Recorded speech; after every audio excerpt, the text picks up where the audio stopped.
Okay दोस्तों, चलिए आज हम द्विघात समीकरण के अंतर्गत मूलों का योगफल और मूलों का गुणनफल देखेंगे कैसे होता है।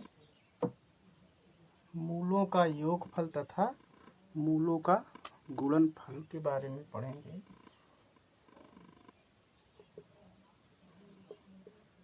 मूलों का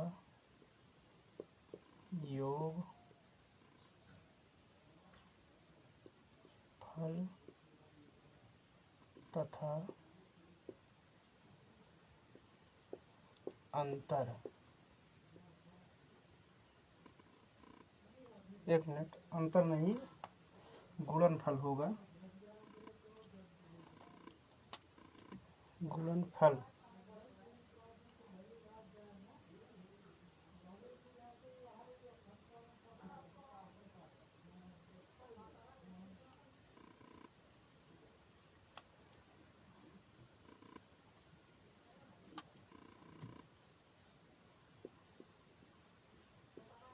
गुणनफल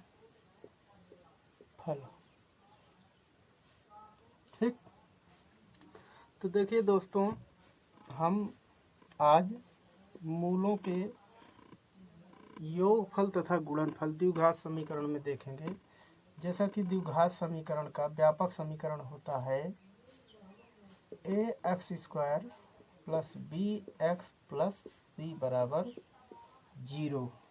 ठीक है, तो ax² plus bx plus c बराबर 0 ये होता है द्विघात समीकरण का व्यापक समीकरण।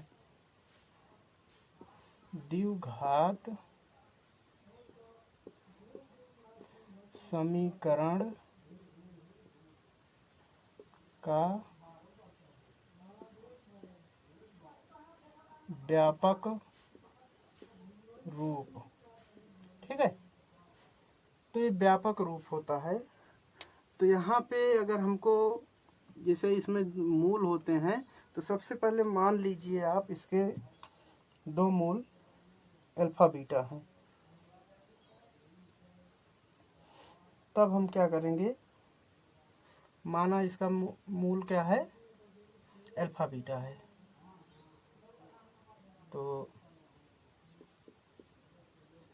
माना मूल अल्फा और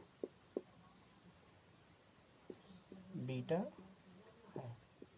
ठीक है, तो इसका योगफल अगर हमको ज्ञात करना होगा तो कितना आएगा, तो देखिए अल्फा धन बीटा लिखेंगे। ठीक, बराबर माइनस ए वाला टर्म b बटे ax² का गुणांक जो होता है इसके नीचे आ जाता है।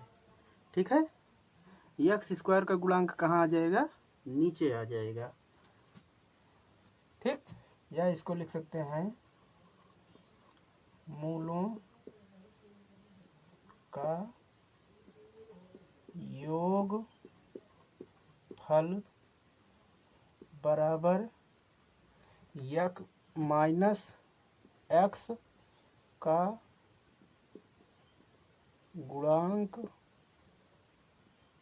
बटे x² का गुणांक। ठीक, आई होप सभी को ये समझ में आया होगा। जैसे द्विघात समीकरण है, इसका व्यापक रूप होता है ax² plus bx plus c होता है। ये द्विघात समीकरण का व्यापक रूप है। ठीक है, तो अगर मान लीजिए इसके दो मूल अल्फा बीटा हों, अगर दो मूल अल्फा बीटा होंगे तो अगर उनका योगफल ज्ञात करना होगा तो माइनस b और इसके बाद जो x का गुणांक होगा माइनस x का गुणांक बटे x² का गुणांक। ठीक है, अब चलिए हम देखते हैं मूलों का गुणनफल। मूलों का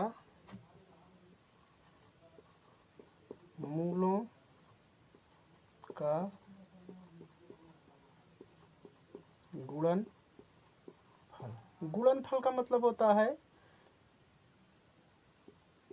कि जैसे दो अल्फा बीटा का गुणा, ठीक। तो ये क्या हो जाएगा, गुणनफल के लिए यहाँ लिखेंगे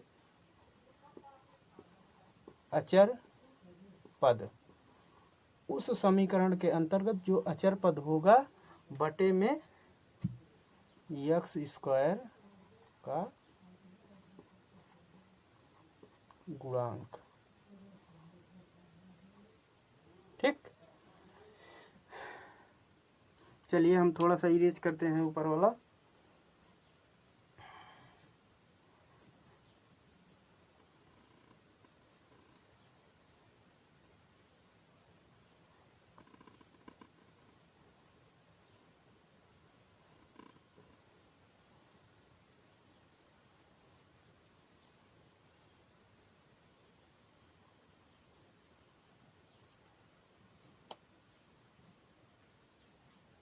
तो यहाँ पे लिखेंगे अल्फा इंटू बीटा बराबर c बटे a, ठीक है।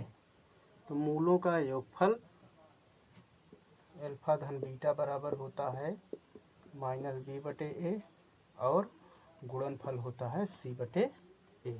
आई होप सभी को समझ में आया होगा। तो अभी हम इसके ऊपर एक क्वेश्चन देखेंगे।